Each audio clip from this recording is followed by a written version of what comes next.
Ça mène sur un aspect, vous avez peut-être vu passer des reportages en fin de semaine, peut-être pas, un aspect moins discuté de la guerre en Iran, mais hyper sensible. Hyper sensible, c'est l'accès à l'eau. Hein, on dit partout dans le monde, là, partout sur Terre, l'eau, hein, c'est la base de la vie. Mais imaginez l'accès à l'eau comme arme de guerre. Et ça se présente dans la région du Golfe Persique à peu près comme nulle part ailleurs. Pourquoi je vous en parle aujourd'hui? C'est parce que samedi, il y a eu vraiment là, une action. L'Iran lance des missiles à gauche et à droite, là, comme elle peut, essaie de frapper des cibles autour dans les pays du Golfe.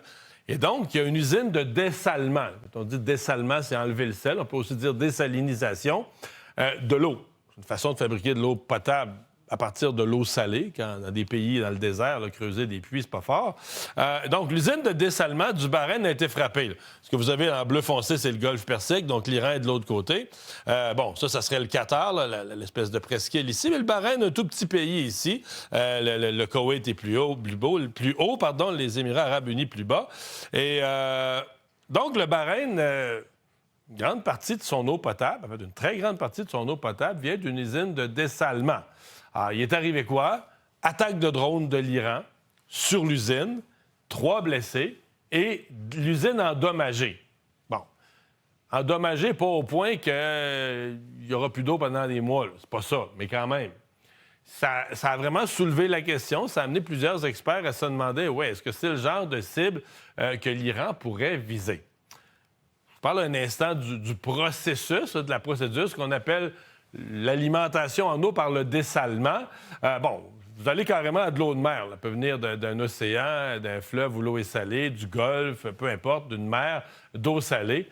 Et vous pompez donc directement l'eau à cette source-là, qui serait complètement imbuvable.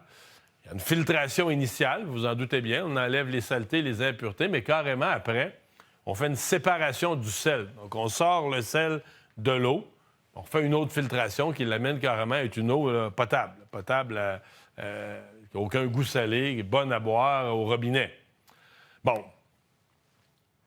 Les craintes stratégiques, pourquoi on craint ça? Pourquoi des experts disent il ne faudrait pas que ça prenne cette direction-là?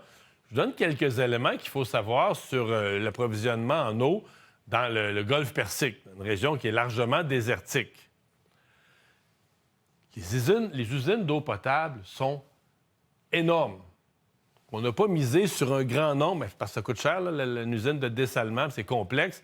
On n'a pas misé sur un grand nombre de petites usines.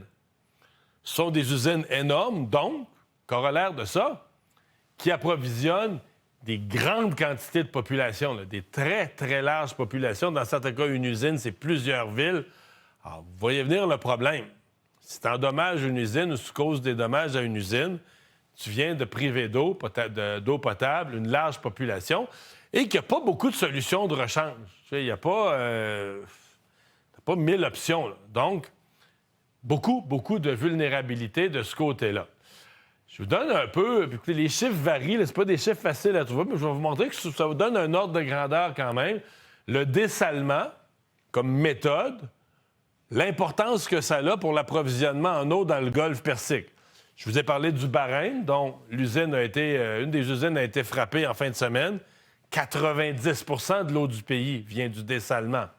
Même chiffre pour le Koweït. 90... En fait, on dit plus de 90 de l'eau du pays vient du dessalement.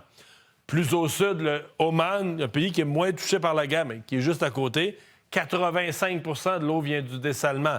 L'Arabie saoudite, 70 de l'eau vient de ça.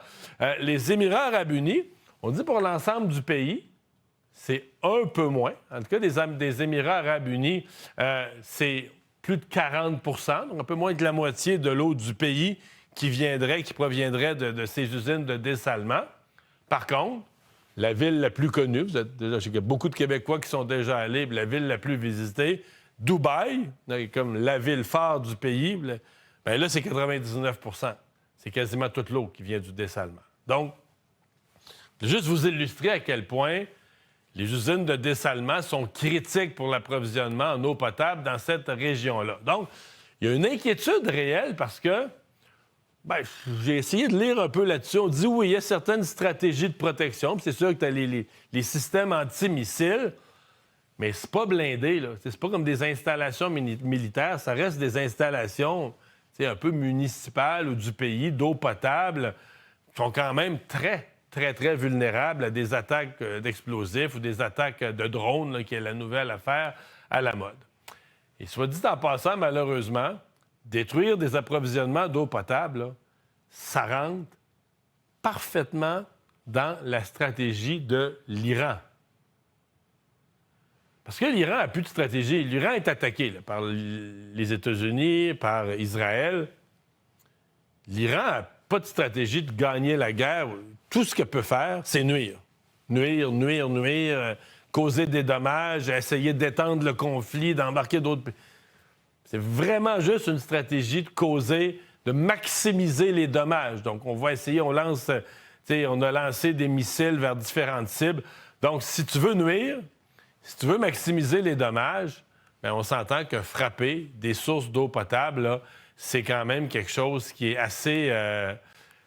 quelque chose qui est assez sensible, quelque chose qui est assez important. Donc, est-ce que l'accès à l'eau pourrait devenir, dans cette guerre-là, est-ce que l'accès à l'eau pourrait devenir quelque chose de stratégique? La question est posée, mais c'est certainement une chose qu'on va surveiller.